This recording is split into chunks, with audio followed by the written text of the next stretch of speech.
Bonjour chers amis, je voudrais ce matin intervenir sur la guerre commerciale entre Huawei et Google actuelle.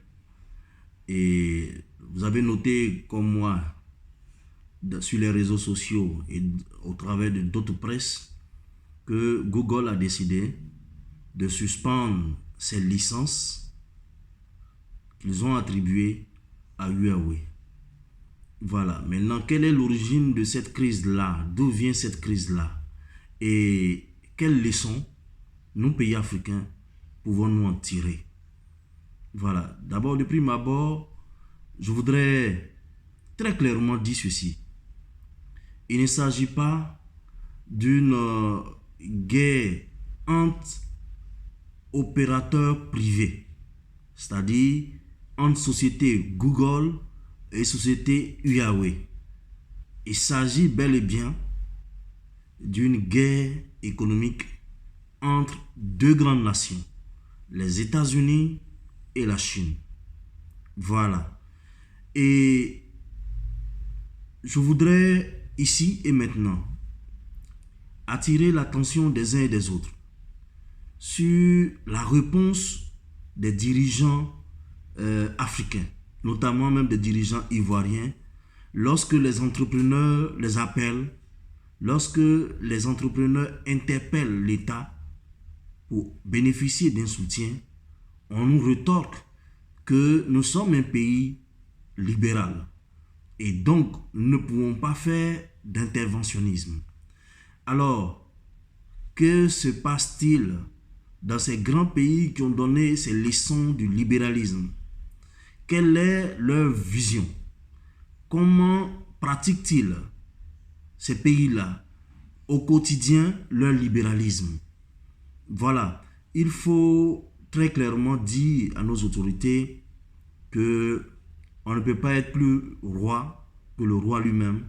On ne peut pas être plus royaliste que le roi lui-même.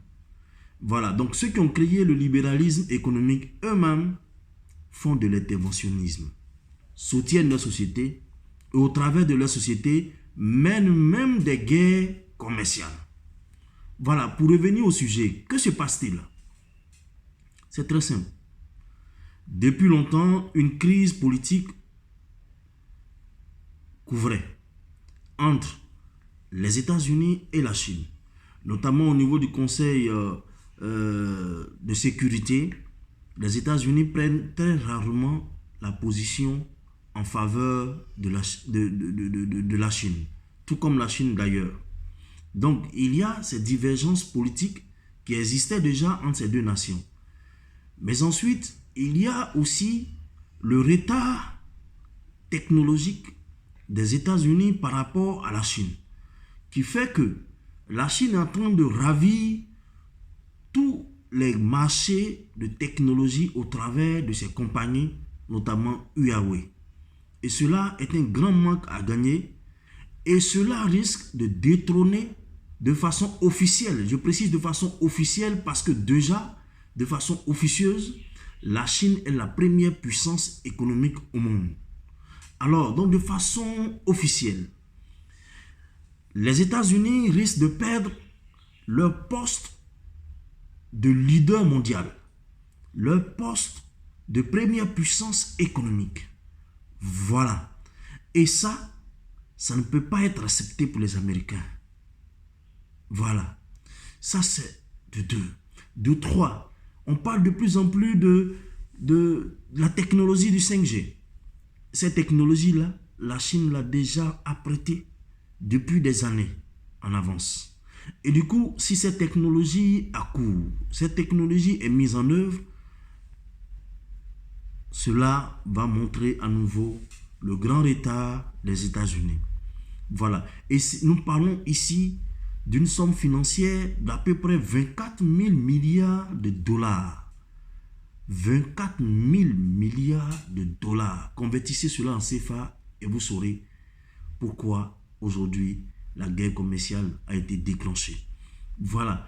Donc, d'abord, il y avait des divergences politiques, divergences économiques, divergences technologiques, tout ceci mis ensemble a déclenché cette guerre commerciale qui n'est pas une guerre au sens stricto sensus, mais une guerre par multinationale interposée. Voilà. Alors, cette guerre commerciale doit ouvrir nos yeux, nous qui sommes Ivoiriens, Africains, sur le fait qu'une nation, pour être vraiment indépendante, économiquement et politiquement, doit avoir ses propres multinationales. Voilà. Parce que la guerre de demain, la guerre de notre monde globalisé, n'est plus une guerre au sens que nous l'avons connue dans les années 1914-1945, mais elle est une guerre par multinationale interposée.